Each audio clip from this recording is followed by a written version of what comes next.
Freaking giant, bro. Man.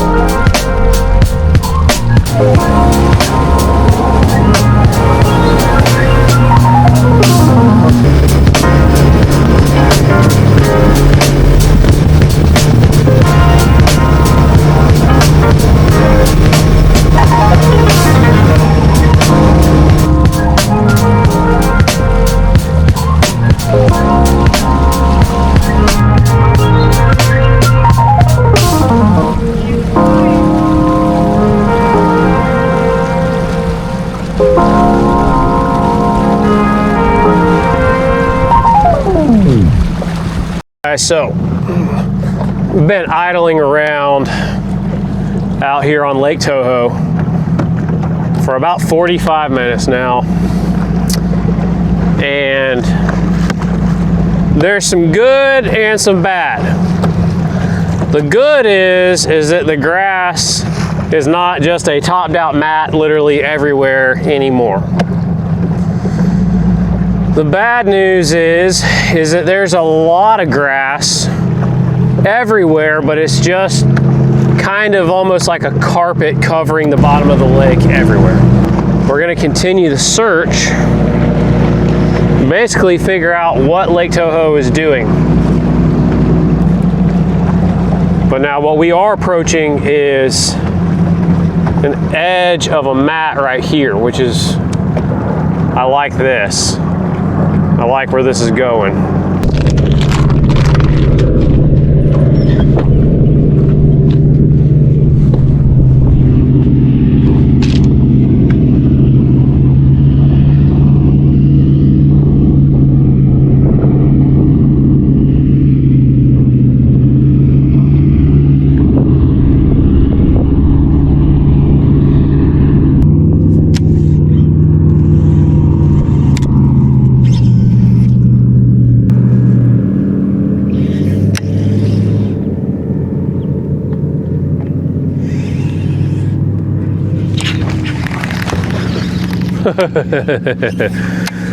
That didn't take long.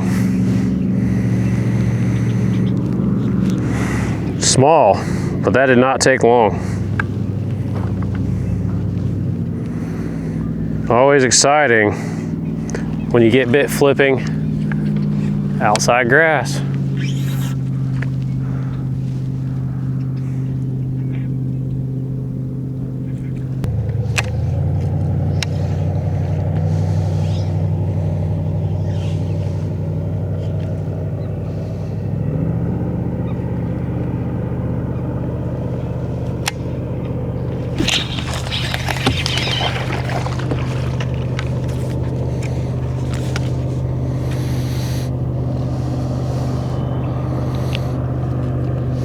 Got one flipping some grass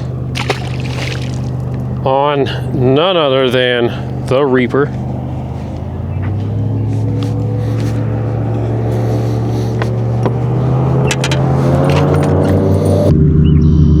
This is dying hydrilla right here.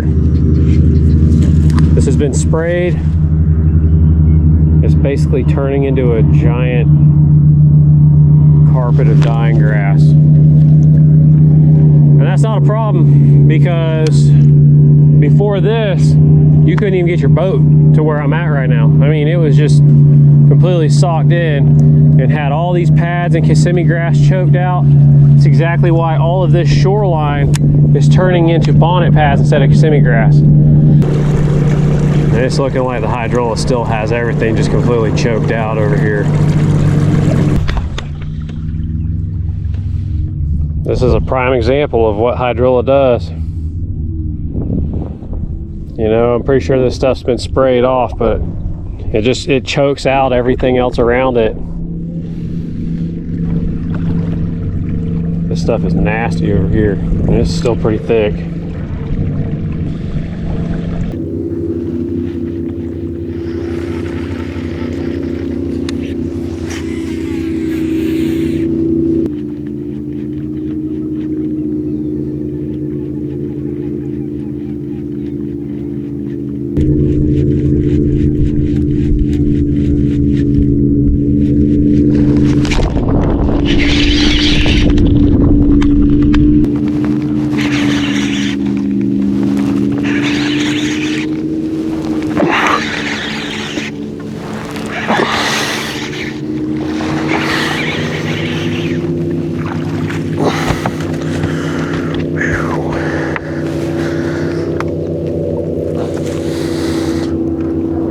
That's on that 7.3 Cinco sticks.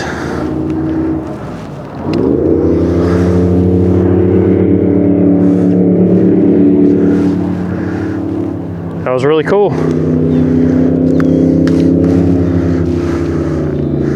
Little frog fish there. It's not a bad one. It's not a giant. It's not a bad fish.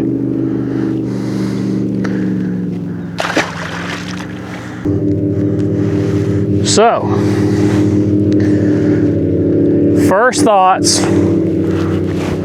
on my first fish catch on that Cinco Sticks 7.3 heavy fast. Excellent stick.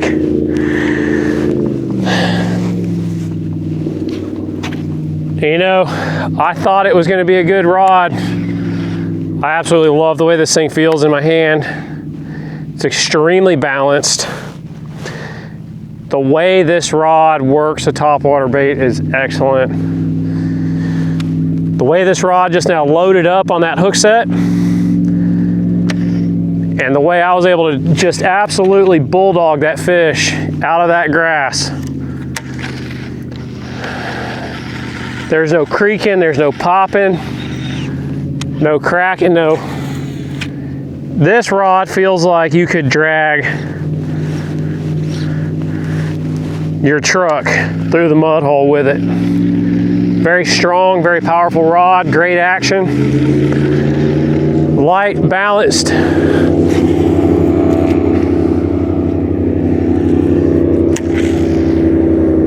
That was awesome, guys.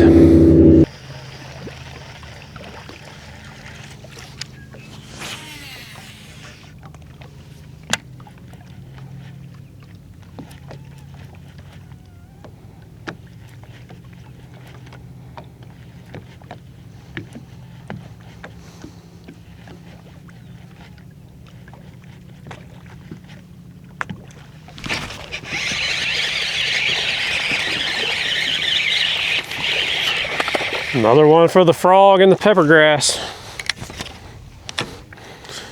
He ate it twice. He got it pretty good. All the way gone.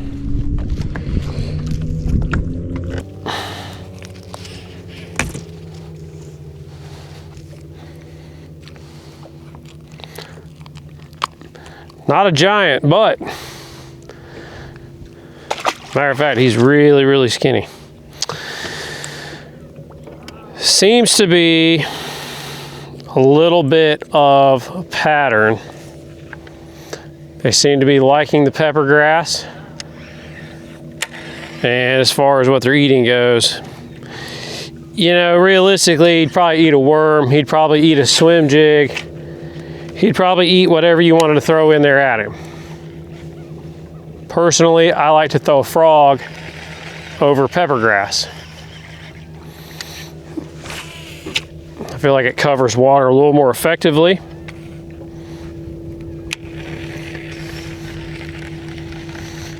And you get bonus points for frogfish.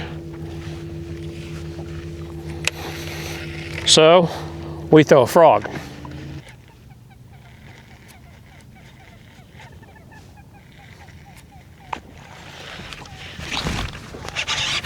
Oh man, that was such a great freaking blow up, man.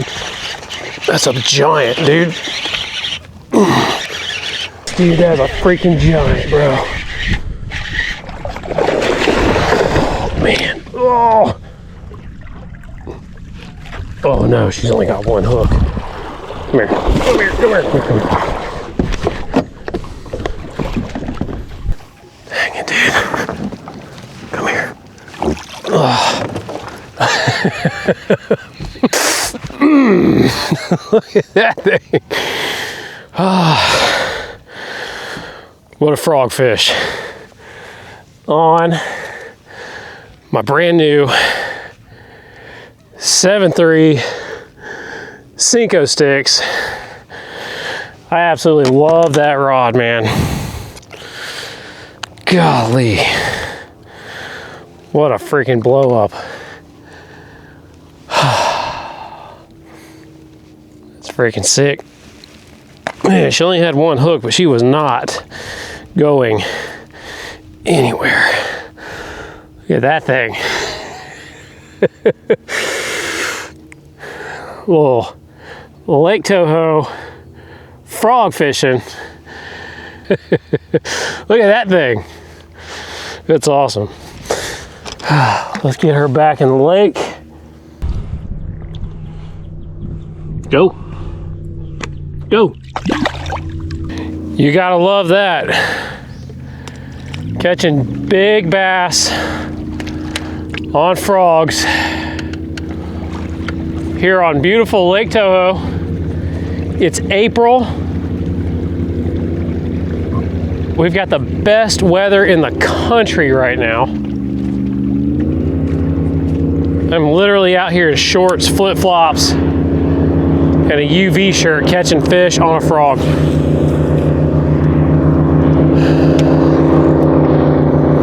It's awesome.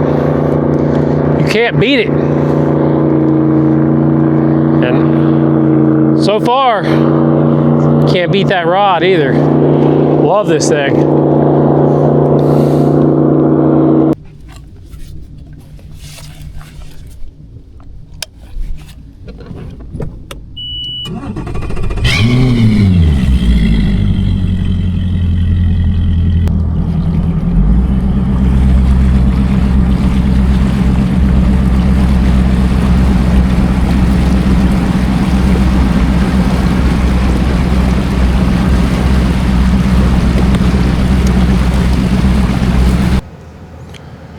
All right, guys, so let's do a little recap from today. First time back on Toho in a couple of months. And why is that? Well, a couple of months ago, they started a spray campaign on the lake to treat hydrilla. They treated the north end first, and then they moved their way down the lake, and it was pretty evident to me today that they also treated the south end. Either that or the treatment that they use for the hydrilla has a residual effect as it flows down the lake. I don't know. Either way, there is a lot of hydrilla missing in the lake. There's a lot of hydrilla that is still there, but it is wilting down and dying. And so, you know, the fishing out there, at least on the south end, because like I said, this is going to be a two-part deal. I focused on the south end today. I'm going to work my way up the lake tomorrow, show you guys the mid-lake and the upper end. But as far as the south end goes, the fishing seemed to be very spotty. When you got around them and you found them, it was really good. And basically where they seem to be is they seem to be in and around clean vegetation. You know, so we caught some fish flipping Kissimmee grass today, flipping the outside edge in 2 or 3 different stretches. But what seemed to be the ticket was the Kissimmee grass had to be clean of pepper grass, and it had to be clean of hydrilla. Once I got on a Kissimmee grass edge where there was dead or wilting hydrilla all rolled up and mixed in with the grass, I didn't get bit. Or if I was fishing a Kissimmee grass edge that had pepper grass growing in or all the way up to it, I didn't get bit. As soon as I got on Kissimmee grass where the edge was clean and the grass was clean and it was literally just Kissimmee grass or just pads or just bulrush, I got bit. Best thing that we fished today was pepper grass, hands down. We caught some nice fish today on that dude right there. Killer gill, spro popping frog. And this one is all chewed up from today. Caught some nice fish on that thing. We also caught fish flipping peppergrass with that. Now that's my go-to flipping bait. That is a CPF Lures Reaper, the P&P Reaper. The P&P stands for pitch and punch. That's a 1/2 ounce Hogtech flipping weight, 4/0 Owner Jungle HD flipping hook. The color is Dirty Albright. This has become my #1 go-to flipping bait. Doesn't matter if I'm flipping peppergrass. It doesn't matter if I'm flipping Kissimmee grass, reeds, whatever, it doesn't matter. Doesn't matter if they're in the mood to bite or they're not. It is a very versatile flipping bait. Large profile, but is also a beaver style bait. But like I said, without a doubt, that guy was the money today. Frog over top of and around peppergrass. And the peppergrass kind of seemed to have to be in a certain water depth range. It seemed like it had to be in that 4 to 6 foot range in the clean water, and water that had 4 to 5 foot of visibility. And I'll tell you why I think that is. So I think there might still be some fish spawning, and I think there's some fish that are post spawn. I saw fry today in some peppergrass. I was catching some fry garters, and I think that some of those bigger females are still up there hanging around feeding on all the little brim that live in and around peppergrass. See, peppergrass holds brim about that size by the hundreds. On a hot, calm day, if you're fishing peppergrass on Lake Toho, it's nothing to hear just hundreds of the little sucking pops in that peppergrass. They love that peppergrass. And around here, one of a big female bass, after she gets done spawning, one of her favorite things to do is hang around shallow vegetation for a while and feed on easy to catch larger meals like brim. They can hang out in an area of bulrush, they can hang out in an area of pads, or in the case of Toho, they can hang out in an area of peppergrass. They got an all-you-can-eat buffet of brim, and they don't have to go real far. The water temp today was 75 degrees. 75 degree water temperature is not outside of the spawn. It's not too cold for the spawn, it's not too hot for the spawn. But at 75 degrees, you've also got a lot of your fish have already spawned. And like I said, I think there's still some fish spawning. I saw some beds today. They were clean. They were not tilapia beds. They were definitely bass beds. And so I think there's a little bit of everything kind of going on Toho right now. And the reason I think that those peppergrass patches are so effective right now is because the hydrilla is dead, it's gone, or it is dying. Therefore, I don't think the fish want to relate to it very well right now, but I also don't think they want to go all the way back to the Kissimmee grass.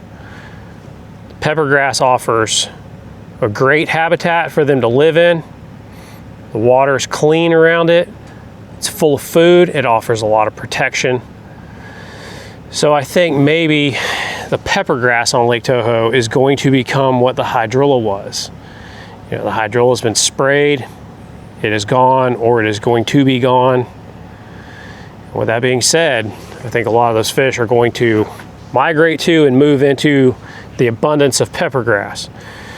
Now, there is no shortage of peppergrass on Toho right now. But it seemed like the more isolated, round patches of peppergrass were a little more effective than the big, vast fields of it. It seemed like once I got on a huge stretch of peppergrass where it was just, the topped out peppergrass just went for a mile. I didn't get a lot of bites in that, but I think over the next several weeks, I think that might change because like I said, I think a lot of the fish that I was catching today are relating to isolated cover in a spawn / kind of a post-spawn manner. Over the next several weeks, as we get beyond the spawn and we get well outside of the spawn, I think you might see those larger, vast fields of peppergrass become more effective. And you can just throw the trolling motor down and throw that frog, throw a swim jig, throw a pippinator, or even flip it. Get out there with a reaper and flip it all day. But I think over the next several weeks, you'll see those big areas of peppergrass turn on and get more effective. But for right now, it seems like the isolated patches of peppergrass in clean water in 4 to 6 foot were the deal.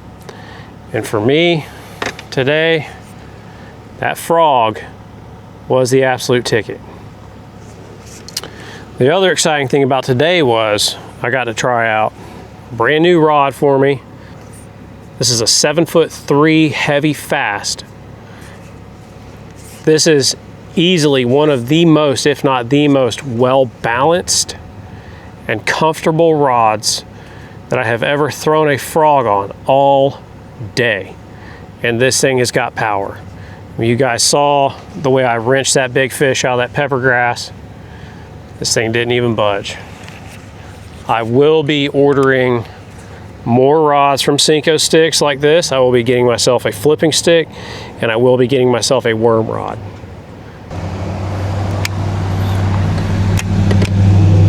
That rod is hands down, as far as a topwater working rod goes, whether you're working a spook, a frog, whatever, that is my favorite. As far as other rods that I've been using, 7.6 extra heavy X Pride. This is by far, hands down, one of my top 5 favorite flipping sticks that I've ever used.